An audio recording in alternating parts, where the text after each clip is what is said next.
এটা কি হচ্ছে? বিধাননগরে পুলিশ কমিশনারকে ডিউটিতে পাঠাতে হবে অন্য জায়গায়, তো বিধাননগরটা দেখবে কে? তোমরা আসবে টাকার থলি নিয়ে, তোমরা আসবে নানা রকম হোটেলে থাকবে, তোমাদের প্রোটেকশন দিতে হবে না? দুই হচ্ছে, তুমি আমাকে বলো, সুনীল চৌধুরী আসানসোলের কমিশনার, তাকে ডেকে পাঠিয়েছে, হোম সেক্রেটারিকে ডেকে পাঠিয়েছে, পঞ্চায়েত ডেভেলপমেন্টের প্রিন্সিপাল সেক্রেটারি উলগানাথনকে ডেকে পাঠিয়েছে, এবার তুমি বলো পাওয়ার ডিপার্টমেন্টে পিডিসিএল সেলিমকে ডেকে পাঠিয়েছে। আরে আমার গভর্নমেন্টে চলবে কোত্থেকে? একেতে তুমি 9 জন অফিসার তুলে নিয়েছো, এরপরে তুমি আমার লোকের এসআইআর ব্যস্ত হয়ে গেছে, 6 মাস ধরে ডিস্টার্ব করছো। তুমি তো আগে করতে পারতে, 24 বছর টাইম পেয়েছিলে। On the eve of election তুমি 6 মাস ধরে রাষ্ট্রপতি শাসনের নাম করে তথাকথিত রাষ্ট্রপতি শাসন চালাচ্ছ। ইলেকশন কমিশন এটাকে বলছেন তথাকথিত রাষ্ট্রপতি শাসন, মানে অলমোস্ট। ইয়েস, সুপার পাওয়ার দেখাচ্ছে, সব অফিসারদের থ্রেট করছে।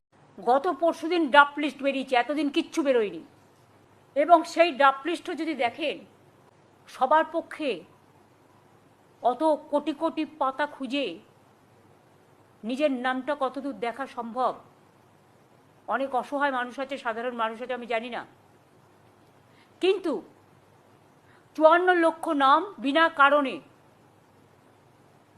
বিনা কারণ দর্শানোর সুযোগ দিয়ে বেআইনিভাবে, অনৈতিকভাবে বাদ দেওয়া হয়েছে। মহিলাদের টার্গেট করা হয়েছে, যে মহিলারা বিয়ে করে শ্বশুরবাড়ি গেছেন, পদবি চেঞ্জ করেছেন। অনেক লোককে বাদ দেওয়া হয়েছে যারা বাড়ি শিফট করেছেন। আজকে 2002, এমনিতে তো ম্যাচটা মিসম্যাচ, এটা ইলেকশন কমিশনের সবচেয়ে বড় ব্লান্ডার। মানুষকে নিয়ে খেলা করেছে বিজেপির স্বার্থে আর নিজের পরিবারের স্বার্থে, মানুষকে নিয়ে খেলা করেছে। একজন দুঃশাসন এসছেন বাংলায়, ভোট আসলে দুর্যোধন আর দুঃশাসনরা আসেন, ওদের চোখে দেখবেন, দু চোখে দেখলেই আতঙ্ক হবে, এই বুঝি কিছু ক্ষতি করতে এলো রে, এলো রে, এলো রে, এলো রে, গেল রে, গেল রে, গেল রে। দুঃশাসন বাবু এসছেন, ছকুনি মামার চেলা চামুন্ডারা ঘুরে বেড়াচ্ছে আর বলে বেড়াচ্ছে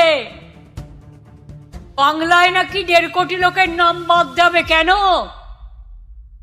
যারা সারা জীবন বাংলায় থেকেছে, বাংলায় তারা ভোটার। আজকে বলছেন মমতা ব্যানার্জি জমি দেয়নি। মমতা ব্যানার্জি জমি না দিলে এই তারকেশ্বর বিষ্ণুপুর লাইন কে করে গেছে? মমতা ব্যানার্জি করে গেছে, আপনি নন। আমি যদি জমি না দিতাম, তাহলে ইসিএল এর জমিগুলো